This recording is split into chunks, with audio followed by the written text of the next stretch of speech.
Hola, espero que estén recompuestos un poco del trabajo, del examen de la otra semana.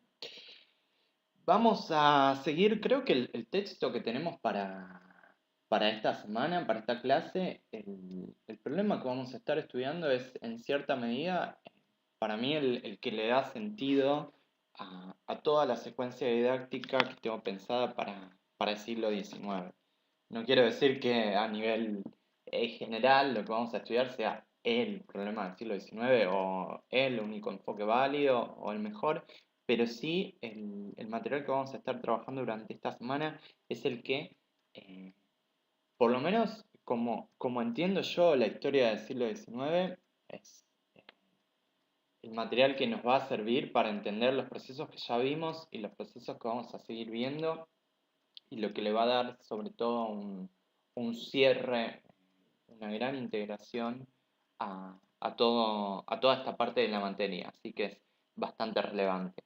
Para esta semana tenemos un texto de Ansaldi, de Waldo Ansaldi, un texto clásico, probablemente ya lo hayan leído en otras materias. Mm, Me parece, bueno, se habrán dado cuenta que me gusta mucho, pero me parece que al margen de los contenidos y de la riqueza que le podamos sacar para este seminario, está muy bueno trabajar este material porque es un clásico, les va a servir para otras materias, eh, se ve mucho en otras carreras, en ciencias políticas, que bueno, es el origen, o por lo menos es uno de los caminos por los que discurrió la trayectoria de Ansaldi. Es decir, es estudiar bien este texto, este material, les va a servir no solo a los fines de este seminario, sino que es un material básico para mí de historia y sociología de la Argentina, eh, por lo menos a lo que hace al siglo XIX, pero en realidad los trabajos de Ansaldi son siempre una referencia. Por lo menos este me gusta bastante. ¿Qué es lo que vamos a estar estudiando hoy? Bueno, un proceso muy genérico, por así decirlo, que es fragmentación y reconstrucción de la hegemonía durante el siglo XIX. O sea, acá entran un montón de cosas. Lo importante que quiero que saquemos de acá son las ideas, las líneas interpretativas que nos permiten pensar el proceso de largo plazo. Y de hecho Ansaldi lo plantea un poco así. Para mí está bastante bien logrado el texto. A lo que voy es que no nos vamos a estar focalizando específicamente en una problemática de tal década o de tal región o de tal tipo de producción o estudios cual y cuantitativos. O sea, lo que está tratando de explicar acá en Sally son algunos rasgos generales del proceso. En general, el material este sale de un libro que se llama un libro sobre estudios de la formación de la burguesía en América Latina. Y lo que escribe Ansaldi es un trabajo sobre la formación de la burguesía en el Río de la Plata. De hecho, Ansaldi declara en una parte de su texto que es un proyecto de investigación de largo aliento. Es decir, si bien evidentemente está bastante fundado lo que dice y evidentemente da cuenta de un trabajo bastante avanzado, no deja de alertar al lector de que estas son hipótesis, es decir, es una idea, un marco teórico, un herramental conceptual que Ansaldi define y dice, bueno, en base a esto ahora tenemos que ir e investigar si realmente sucedió todo lo que yo estoy describiendo. A mí me parece que en gran medida es acertado lo que él dice. Quizás le puede estar errando en una particularidad regional muy específica, que justamente es lo que él dice que él quiere estudiar, pero como ideas generales para entender el proceso, me parece que es muy válido. Entonces, la pregunta de la que está partiendo Ansaldi es, ¿cómo se forman las clases sociales? Ese es su marco general de investigación. Y concretamente lo que va a estar estudiando acá es cómo se genera la burguesía argentina a lo largo del siglo XIX. ¿Cómo pasamos de esta sociedad colonial durante el siglo XVIII, inicios del siglo XIX, a fines del siglo XIX, inicios del siglo XX, tener una Argentina capitalista con clases sociales capitalistas que son bien diferentes, que poco tienen que ver con las clases sociales que existían durante el periodo colonial. O algo tienen que ver, pero que la sociedad a lo largo del siglo XIX se transforma completamente. Este es básicamente el problema que tiene Ansaldi. Y va a ser vamos a ver, un problema bastante complejo. Tiene muchos puntos, muchos problemas para ir entrándole. Entonces, Ansaldi lo primero que nos va a estar señalando, dice, bueno, estamos estudiando la conformación de la burguesía en la Argentina, lo que dice, bueno, la burguesía en la Argentina, el desarrollo burgués en la Argentina va a estar acabellado, va a estar apadrinado por la burguesía del litoral, la burguesía porteña del Río de la Plata. Entonces, va a pensar todo el proceso como un proceso de desarrollo burgués en el cual la provincia de Buenos Aires, las clases dominantes de la provincia de Buenos Aires van a tratar de imponer este tipo de relaciones de producción sobre el resto de los espacios sociales del interior del país. En este sentido, lo está pensando de algo, de un modo bastante similar a como fue la constitución y el desarrollo capitalista en Italia a lo largo del siglo XIX, cuando el Piamonte conquista el resto de los reinos eh, italianos y los subordina al dominio de la burguesía del norte de Italia. Este es el ejemplo por excelencia que, bueno, que en realidad es uno de los grandes ejemplos de constitución de estados nacionales y de constitución de una clase social unificada, ¿no? Cuando uno estudia en historia contemporánea, uno de los principales casos que estudia es el de Italia, de Alemania también, bueno, hay una multiplicidad de casos, pero estos son los principales exponentes. Ansaldi dice, bueno, tenemos que pensar el proceso del Río de la Plata de forma general a cómo se fueron dando estos procesos, que en realidad la constitución del Estado Nacional y de clases sociales capitalistas netamente definidas es, salvo en Inglaterra, que este proceso tiene lugar previamente, se da a lo largo del siglo XIX en gran parte del mundo. Entonces, Ansaldi nos está diciendo, bueno, esto que pasa acá podemos usar modelos de otra parte del mundo o tiene muchas similitudes con algunos procesos de otra parte del mundo. Quizás no lo está planteando tan explícitamente, pero es lo que está detrás de la idea de Ansaldi de que la burguesía de Buenos Aires es la que apadrina este proceso y se va a ir imponiendo sobre las burguesías del interior. Algo que quiero aclarar, cuando vayan al texto van a ver que hace uso de un herramental teórico muy pesado, muy complejo. Se entiende, ¿no? No es que sea difícil, pero utiliza muchísimos conceptos gramscianos que me parece que no son pertinentes para lo que tenemos que estudiar nosotros. Quiero decir, le agregan una capa extra de dificultad al abordaje del material eh, que para mí no necesariamente es muy útil. Eh, Creo que podemos comprender lo principal del proceso sin detenernos demasiado en el marco teórico gramsciano. Llegado el caso, al que le interese lo puede leer, puede seguir investigando. Eh, yo específicamente no estoy familiarizado con este marco teórico, sin embargo leí el texto y me parece un excelente trabajo y se puede comprender. Digo esto porque hay muchas páginas, hay varias páginas en las que se tiene a debatir conceptos de Gramsci. Obviamente habrán visto por ahí el concepto de hegemonía, es el que está rastreando él. Me parece que a los fines en los cuales está incorporado este material en el seminario, en la planificación didáctica, podemos saltear este marco teórico que a mi criterio puede traer más complejidad, más problemas que beneficios. Pero bueno, está ahí.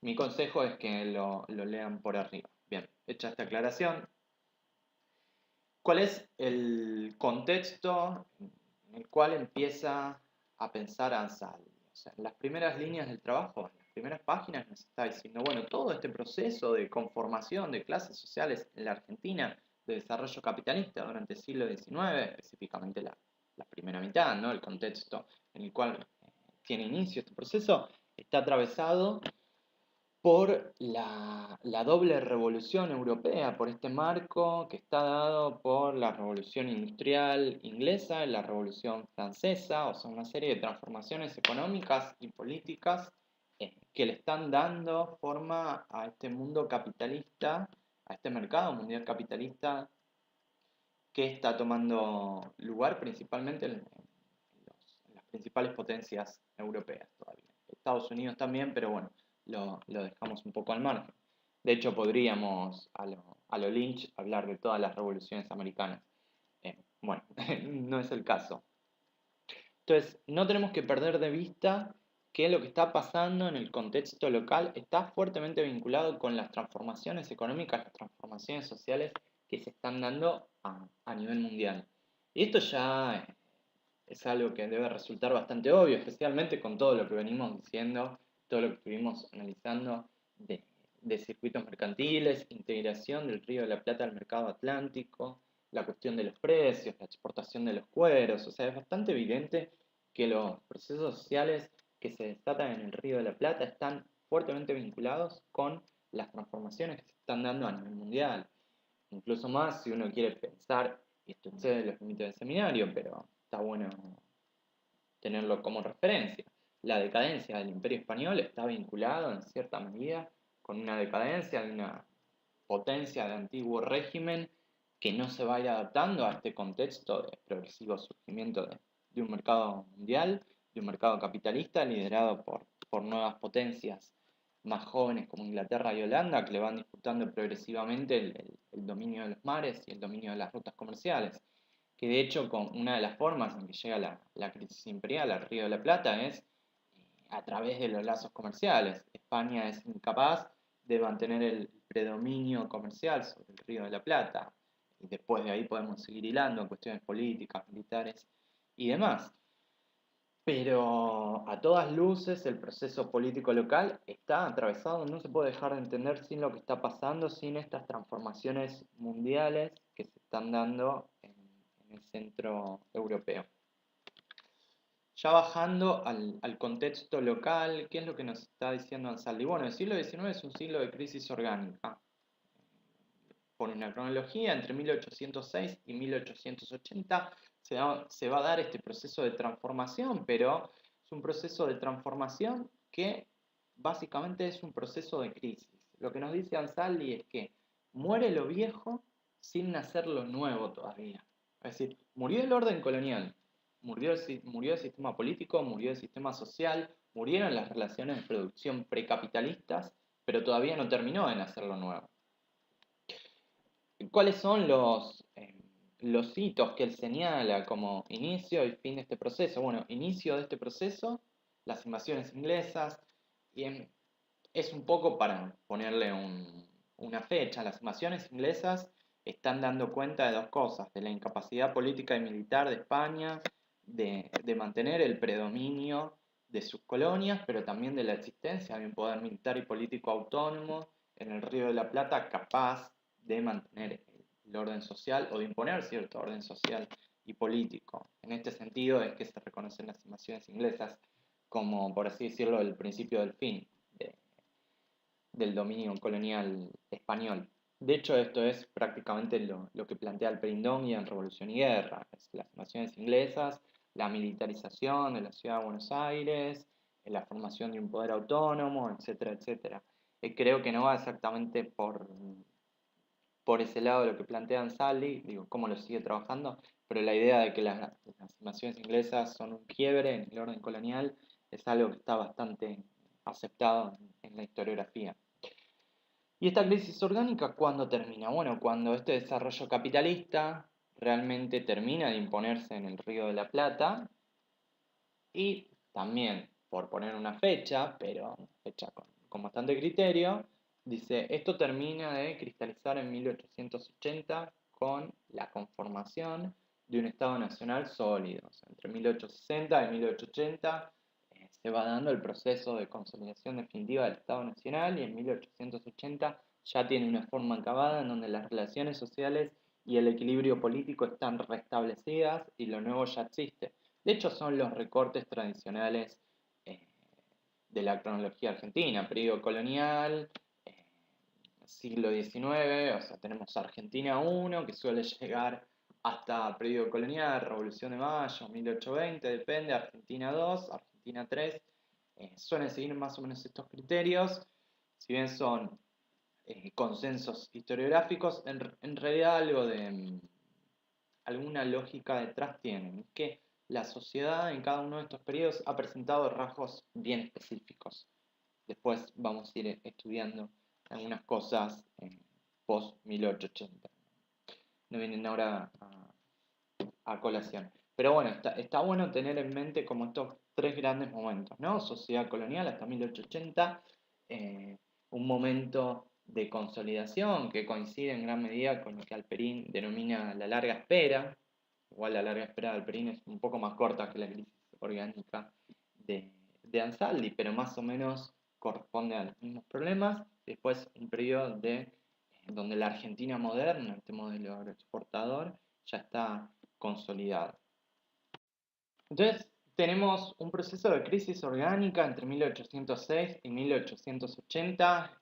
Podemos pensarlo como un proceso de anarquía o de gran conflicto político, de gran desintegración política, de gran fragmentación, donde la burguesía de Buenos Aires va a intentar imponer un predominio. Si quieren pensarlo de alguna manera, piensen en el caso del rosismo, cómo el rosismo intenta subordinar a las provincias del interior, pero las intenta subordinar de una forma bastante particular, negándole el acceso a los recursos de la aduana de Buenos Aires, negando una constitución nacional. Es decir, es un proceso de tire y afloje donde, bueno, los sectores dominantes de Buenos Aires intentan imponerse, y en gran medida el rosismo tiene éxito en esto. Es una primera fase del desarrollo de este predominio de la burguesía porteña, pero tampoco tiene tanto éxito como para llegar a la consolidación del espacio político. Digamos que son intentos. Entonces, todo este ciclo de enfrentamientos, eh, que muy a grosso modo podemos denominar enfrentamientos entre unitarios y federales, aunque ahí me imagino que ya deben saber, bajo este rótulo se mete cualquier cosa que a cualquier historiador se le ocurra, es bastante más complejo que simplemente poner títulos unitarios contra federales, pero este gran periodo convulsionado de la primera mitad del siglo XIX, por lo menos hasta la caída del rosismo, pero hasta 1860 seguro y hasta 1880 también, es un periodo de mucho conflicto entre los sectores dominantes de Buenos Aires y los sectores dominantes del interior. O sea, es un caos total que se está dando al interior del espacio del Río de la Plata. ¿Y qué es lo que nos dice Ansaldi acá? Bueno, este, este enfrentamiento político que muchas veces se ve como Buenos Aires contra el interior, que se ve como librecambistas contra proteccionistas, en realidad, que se ve también como ciudad contra campo, en realidad lo que tenemos que pensar es que son modos de producción que están enfrentados. Hay una diversidad de modos de producción, donde el capitalismo ya está consolidado en Buenos Aires y el litoral, aunque en la clase anterior habíamos visto como el litoral, Entre Ríos y Santa Fe tienen algunos problemas todavía, cómo estas relaciones de producción nuevas, capitalistas, estas formas políticas nuevas, están bastante afianzadas en el litoral, pero en el interior todavía hay un predominio de modos de producción precapitalistas. Y esto lo pueden pensar relacionado a lo que veníamos hablando de trayectorias divergentes, de cómo ciertas regiones del interior seguían, o en el periodo colonial, se articulan en función del circuito mercantil del espacio peruano, y después de la caída del orden colonial no logran reorganizarse, pero si bien no logran reorganizarse de forma capitalista, tampoco logran destruir estos rasgos precapitalistas típicos del periodo colonial.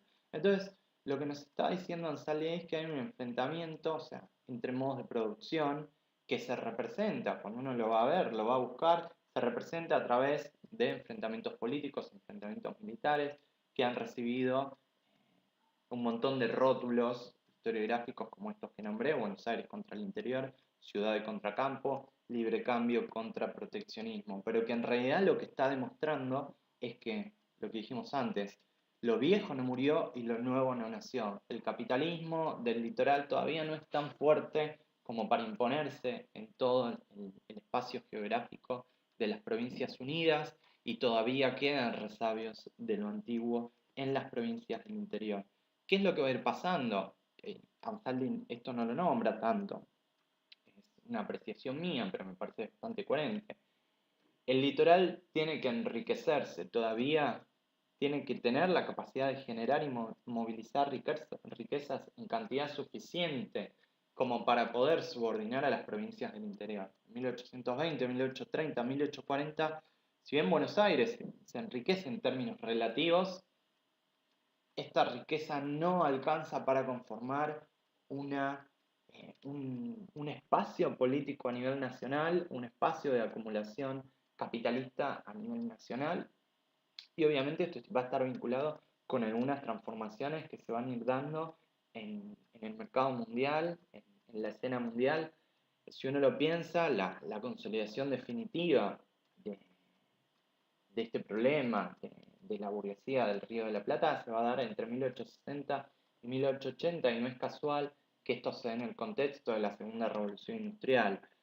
No lo vamos a ver mucho en la materia, pero si uno fuese a los números, a analizar las estadísticas de exportación, de producción, de recaudación fiscal, ve que en todo el litoral, a partir de 1840 tibiamente, pero a partir de 1850 se da un despegue económico que lo separa cualitativamente de lo que eran las décadas previas.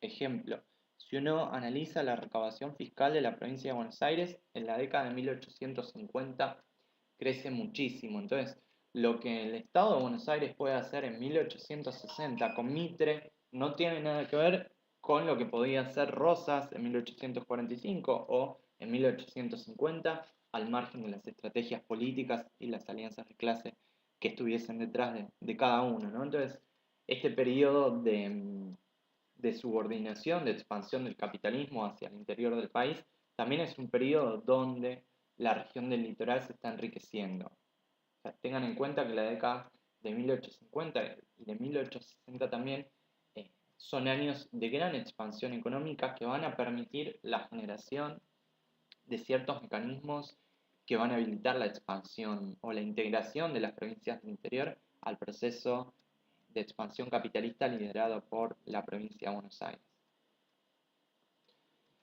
Entonces, estos son los rasgos principales. Como dije cuando arrancamos con esta presentación, esto es un plan de investigación de Ansaldi. Ansaldi todavía no fue a ver qué pasaba en Córdoba, qué pasaba en San Juan, qué pasaba en Tucumán. Tiene cierta idea. Él asume en función de los trabajos previos y lo que él pudo investigar que son regiones precapitalistas. Unos años después de la publicación del trabajo de Ansaldi, con algo más de trabajo historiográfico encima, yo le puedo decir que yo no sé si el rótulo precapitalista tal cual va, pero es verdad que hay niveles de desarrollo económicos muy diferenciados que hacen que sea imposible compatibilizar cualquier intento de organización política o de unificación de una clase social, conformación de una clase dominante a nivel nacional antes de la década de 1850, antes de la década de 1860. Entonces, ¿cómo se va a ir dando la resolución de esta crisis orgánica? Que en realidad, resumiendo para no perder el foco, la crisis orgánica está dada por la ausencia de una clase social dominante a escala nacional. Entonces, la resolución de esta crisis orgánica se va a dar cuando exista una burguesía unificada a nivel nacional. Dijimos algo que Ansaldi no tiene demasiado en cuenta, que quizás da por supuesto, pero que yo lo señalo para que lo vayan pensando, es hay un proceso de despegue económico muy, muy intenso entre las décadas de 1850 y 1860 en todo el litoral. Este proceso de despegue económico obviamente está vinculado con lo que decíamos de las transformaciones económicas a nivel mundial. No tenemos que perder de vista esto. Entonces, no es simplemente un proceso de decantación natural. Hay una serie de transformaciones a nivel productivo que hacen que pararse en 1860 tenga poco que ver con pararse en 1840. Si a uno le interesa, yo tengo más material sobre esto. De hecho, en otro curso que doy en otra universidad lo analizamos con mayor detalle. Todos los indicadores productivos y los indicadores fiscales, por ahora créanme, pero hay un proceso de enriquecimiento de la burguesía del Río de la Plata muy acelerado, que ya se empieza a ver a fines de la década de 1840, pero durante la década de 1850 es una especie de take-off prácticamente. Entonces, la resolución va a pasar, por un lado, por el enriquecimiento, la consolidación de esta burguesía en las provincias del litoral, pero básicamente por la expansión del capitalismo al interior, ¿sí? Por la expansión de estas relaciones sociales al interior del país. Esto básicamente implica varias cosas, pero por lo menos lo podemos ver en algo básico y que es clásico, o que es un común denominador a todos los procesos de unificación o consolidación de estados nacionales, que es la conformación de un mercado interno a escala nacional. Esto es algo prácticamente ausente durante las décadas previas a 1860 o a 1880. Este mercado interno es el que va a ir expandiendo las relaciones de producción capitalistas, y un gran agente en esta expansión de relaciones de producción y de ampliación del mercado interno es la instalación de ferrocarriles. Si bien los ferrocarriles ya los tenemos casi sobre el final de este proceso, la instalación de los ferrocarriles va a terminar de remachar el clavo y de asegurar la expansión del mercado interno y la alianza de clases, de fracciones de clases dominantes, que van a terminar en la conformación de una burguesía nacional durante la década de 1880. De vuelta, estas son cosas que Ansaldi deja medio en el tintero, que nombra. Cuando dice mercado interno, bueno, ¿qué quiere decir mercado interno? Porque puede decir muchas cosas. Ferrocarriles, ¿cómo? ¿Por qué? Acá lo que está apuntando Ansaldi es que la expansión del mercado interno va a acelerar el declive de las economías precapitalistas del interior. Es decir, en la medida en que ingresan mercaderías de ultramar, que ingresan mercaderías importadas, que se generan todos circuitos mercantiles, que las provincias del interior se integran en el circuito mercantil atlántico, dominado por relaciones de producción dominado por producciones capitalistas. Las producciones precapitalistas del interior van a ir muriendo y el capitalismo del litoral se termina de imponer en las provincias del interior. Esa es más o menos la idea de Ansaldi. Y va a ser clave en este proceso de estabilización política el rol que van a jugar las provincias menos pobres del interior. Depende de cómo se vean, podemos decir menos pobres o más ricas. Cuando uno va a ver los números, yo diría menos pobres, porque están muy detrás de lo que es la provincia de Buenos Aires o incluso de lo que es la provincia de Entre Ríos, que no la nombramos mucho para no entrar en profundidad, pero la provincia de Entre Ríos tiene un desarrollo muy importante durante la década de 1840. Entonces nos quedamos con la idea de provincias menos pobres. ¿Por qué son menos pobres? Porque en cierta medida, cuando uno estudia los circuitos mercantiles y la cantidad de productos que estas provincias colocan en Buenos Aires o en mercados externos, es elevada entre comillas en el marco de esta pobreza. Quiere decir que son provincias que de alguna manera lograron adaptarse a este mercado capitalista, esta orientación atlántica que se va conformando bajo el predominio de Buenos Aires. El resto de las provincias, el resto de Cuyo, el resto de las provincias del norte y del centro no van a lograr integrarse prácticamente de ninguna manera con el mercado capitalista, el mercado atlántico liderado por las provincias del litoral. Córdoba, por ejemplo, se reorienta hacia el litoral atlántico a través de la exportación de productos ganaderos, entonces logra de alguna manera insertarse en el mercado atlántico. Tucumán no necesariamente se orienta hacia la exportación. Tucumán, de estas tres, es la provincia más pobre, pero de alguna manera logra desarrollar cierta producción manufacturera eh, y logra desarrollar tibiamente un producto de exportación de Tucumán hacia Buenos Aires, no hacia fuera del país, pero eso se puede denominar exportación también, que es la caña de azúcar. En la década de 1850 comienza la explotación de caña de azúcar, se intensifica un poco más en la década de 1860, de todas maneras, hasta que llegue el ferrocarril en años posteriores, no va a ser Tucumán una provincia netamente azucarera, pero ya hacia fines de este periodo de crisis orgánica podemos ver que Tucumán se diferencia del resto de las provincias de la región, de Catamarca, de Santiago, de Salta, de Jujuy, que tiene un desarrollo económico un poquito, un escalón más eh, elevado en relación al resto de las provincias de la región. Entonces, estas tres provincias, bueno, y Mendoza, lo habíamos dicho en la clase anterior, Mendoza intercambia, tiene comercio con Buenos Aires, pero tiene un comercio muy fuerte con Chile. Entonces, Mendoza logra un desarrollo capitalista bastante dinámico. Estas tres regiones van a servir de puntos de apoyo, de alianzas para la burguesía de Buenos Aires. Si uno va a ver, Ansaldi lo dice literalmente. Córdoba, Mendoza y Tucumán, especialmente Córdoba, son las provincias que le abren la llave al juego político del interior a Buenos Aires. Es decir, establecer alianzas con estas provincias, dominar a estas provincias, le va a permitir a Buenos Aires dominar a todo el resto de las provincias del interior. ¿Y por qué puede establecer algún tipo de alianzas con estas provincias? Bueno, porque en cierta medida van a tener una afinidad de intereses. Y estamos pensando esto desde los modos de producción. ¿Se acuerdan que veníamos diciendo, bueno, el problema del enfrentamiento político lo podemos pensar como un enfrentamiento entre modos de producción? Entonces, no es casual que las provincias que han emprendido un desarrollo más o menos capitalista y que han tenido un éxito moderado, o al menos que no se vieron tan empobrecidas en este proceso como, por ejemplo, la provincia de Salta, que era una de las provincias más ricas del periodo colonial, se empobrece fenomenalmente durante las primeras décadas del siglo XIX. Entonces, estas provincias menos empobrecidas o más ricas, depende de cómo lo quieran ver, van a ser las que van a funcionar como aliados políticos y aliados militares para ir logrando la hegemonía de Buenos Aires, de la burguesía porteña, sobre el resto del interior del país. Obviamente esto en algún momento va a ir acompañado de concesiones económicas.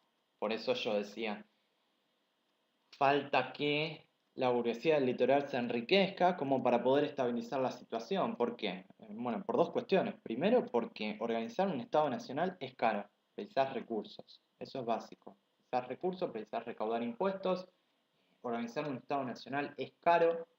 Piensen que hay provincias de las más pobres que no logran ni pagar el sueldo del gobernador, o el sueldo del gobernador ocupa el 50-60% del presupuesto de una provincia. Entonces, eh, generar una base material es importante para la consolidación de un aparato político sólido.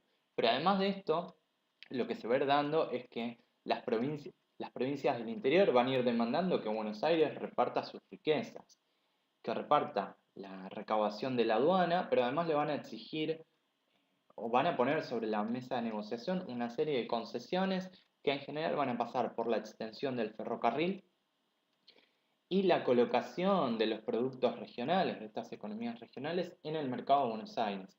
Y acá hay dos ejemplos bien claros que vienen por el lado de las burguesías tucumanas y mendocinas, que siendo producciones relativamente poco competitivas, el vino de Mendoza y el azúcar de Tucumán, porque son más caros que el azúcar importado y que los vinos importados, logran arrancarle la concesión a la burguesía de Buenos Aires de que les proteja el mercado interno. Entonces, ¿qué es lo que va a pasar acá? Buenos Aires acepta comprar a precios inflados estas mercancías, acepta proteger el mercado interno y de esta manera le ofrece una tajada, una porción de esta torta, de esta riqueza que genera la renta del suelo en las provincias del litoral, esta integración atlántica, exportación de productos ganaderos, le ofrece parte de estas ganancias, de este negocio, de alguna u otra manera, a los sectores dominantes del interior, ya sea a través de estos negocios directos, como hablábamos, el azúcar, el Tucumán,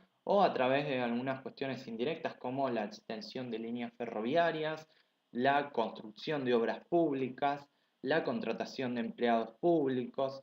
Todo esto van a ser una serie de concesiones políticas y económicas que le van a permitir a la burguesía de Buenos Aires ir dominando sobre las burguesías del interior.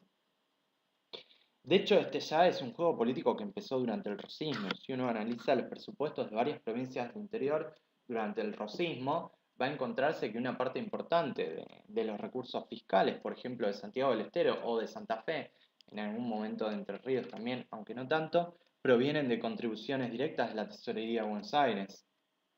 Es decir, no es un proceso de la década del 50, del 60 o del 70.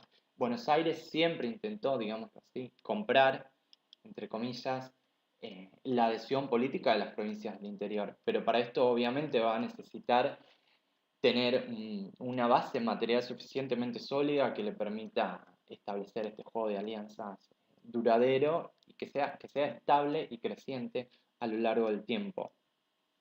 Lo que es interesante acá es cómo se va a plasmar políticamente. Ya si nos paramos hacia fines 1870, 1880 concretamente, lo que tenemos es que este juego de alianzas que fue impulsado desde Buenos Aires va a terminar con la conformación del Partido Autonomista Nacional y de la Liga de Gobernadores, y Buenos Aires va a perder el predominio indiscutido de la situación política. Ansaldi esto lo dice, es un proceso que Buenos Aires pone en marcha que logra alcanzar la unificación del Estado Nacional, que logra alcanzar la génesis de una burguesía a escala nacional, pero llega un momento en que pierde el control, el predominio.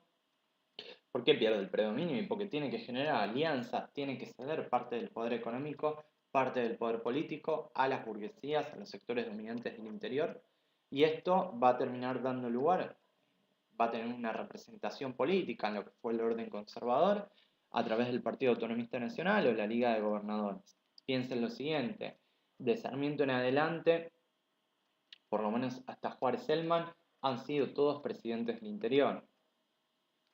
Entonces, esto nos está marcando la pauta de cómo Buenos Aires tuvo que negociar políticamente para lograr la adhesión de las provincias del interior.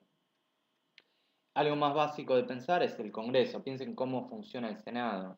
Si bien en diputados tenemos una representación en base a la base demográfica de cada provincia, en el Senado cada provincia tiene igual representación, con lo cual Buenos Aires queda obviamente debilitada en el juego político porque está cediendo a las provincias más pobres del interior el manejo del Estado Nacional o parte del manejo del Estado Nacional. Son las concesiones que tiene que otorgar para lograr estabilizar la situación política, para lograr reconstituir la hegemonía, en palabras de Ansaldi. Entonces, el proceso se abre con la burguesía de Buenos Aires tratando de imponer un sistema de relaciones sociales, un esquema político, y se cierra en 1880 con este proceso acabado. Ya tenemos una burguesía a nivel nacional, tenemos un mercado interno unificado a nivel nacional, los enfrentamientos civiles, los enfrentamientos políticos fueron superados porque a través de la alianza de Buenos Aires con estas provincias menos pobres, por así decirlo, se pudo acallar la revuelta interna, y acá piensen en los enfrentamientos que tienen que ir enfrentando el Estado Nacional y especialmente Buenos Aires durante las décadas de 1860 y 1880. Toda la revuelta, por ejemplo, de las Montoneras, Chacho Peñalosa, López Jordán, la guerra del Paraguay, todas estas provincias del interior, Córdoba, Mendoza, Tucumán, van a estar aportando personal político, personal militar y recursos al servicio o bajo el mando de Buenos Aires para ir sofocando cada una de las revueltas que se van a ir dando contra la instalación del Estado Nacional. No, de hecho, el texto tampoco ahonda mucho en esto, pero cuando piensen en las montoneras, tengan en cuenta esto. Son, de hecho, las provincias del interior aliadas con el mitrismo en Buenos Aires, las provincias del interior de Córdoba, especialmente Córdoba y Mendoza, que van a estar proporcionando apoyo al proceso de consolidación del Estado Nacional. Bueno, es un material bastante complejo, tiene muchas puntas para entrarle. Espero no haberlos confundido más con mi interpretación, que a veces tengo algunas interpretaciones medias raras del material. Repito, es complejo, así que léanlo, tómense su tiempo, mastíquenlo y participemos en los foros, porque a mí me parece que está muy bueno este material para dar un cierre a todo lo que venimos estudiando y va a servir como un buen punto de partida, por lo menos para entender el funcionamiento, la lógica del modelo agroexportador en su esplendor, al menos. Así que bueno, los dejo con el material, espero sus participaciones, me imagino que surgirán algunas dudas, pero bueno, entre todos las iremos resolviendo. Éxitos.